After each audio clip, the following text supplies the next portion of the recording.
is Father Claude Burns, otherwise known as Father Pontifex on the internet. Done several spoken word videos and different reflections with Spirit Juice Studios, so I'm happy to be here.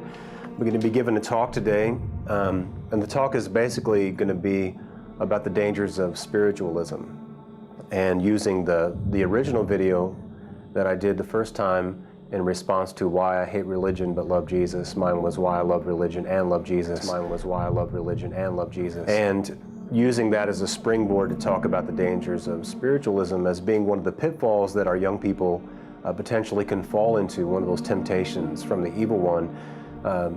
Many times we focus upon, in our culture today, on the dangers of atheism or secularism.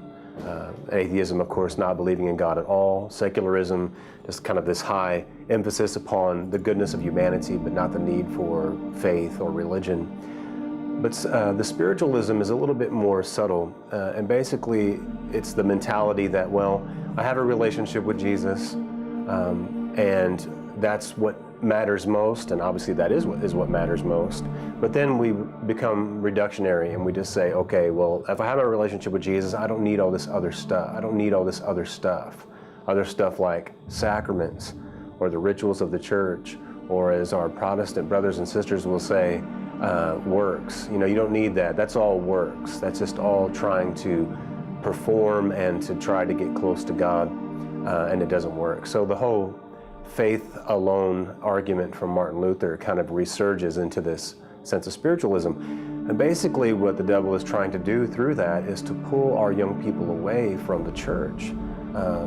Jesus said, remain in me as I remain in you. You know, without me you can do nothing. And I think whenever you have an element of truth that Jesus Christ and relationship with him is the most important thing, then if you start to throw in a little bit of poison, well, you don't need the church, you don't need that, that's just works, that's just religion. And with the scandals that we've had in the church over the past 10 years especially, I think that temptation is even greater. So to really highlight the beauty of what we have, the beauty especially of the Eucharist, the power of Jesus present, their body, blood, soul, and divinity, body, blood, soul, and divinity at the Mass, and to really highlight the beautiful gift that we have there. For me, it's a very sensitive issue because as a teenager, I was pulled away from the Catholic Church. I spent about 5 years of my life going to a non-denominational youth group. I never formally left the Catholic Church, but was attracted to this youth group because of its entertainment value, because they had good food and they had a lot of fun, a lot of games, and that was there. They did teach me a lot about the scriptures and a lot about Jesus, but it was also nuanced with a lot of Catholic sentiment. And after 4 years or so, it was very prevalent and evident to my family that I had become, in some sense, anti-Catholic without even knowing it. And so there was a real wrestling match that began spiritually to bring me back to that place of understanding the importance of the church, the importance of the sacraments, and especially the Eucharist. I had a real epiphany when it came to the Eucharist after dialogue with my mom. We were talking back and forth and wrestling back and forth about what it even meant, because I didn't really get good catechesis when I was a kid.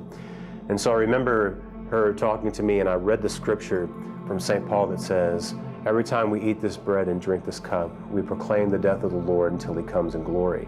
And so I kept reading that scripture, and it haunted me because I thought, what did St. Paul mean except what the Catholic Church teaches? And so it haunted me until I finally, it gnawed at my heart, until I finally went back to Mass at a church I'd never been to, Holy Trinity in Evansville. And as I walked in, and as I sat down wondering, why am I even here? I looked, and that scripture verse was engraved on the wall. And after I received the Eucharist that day, it was like by infused knowledge, I received this wisdom and knowledge from the Lord by grace of the power of the Eucharist and the sacraments.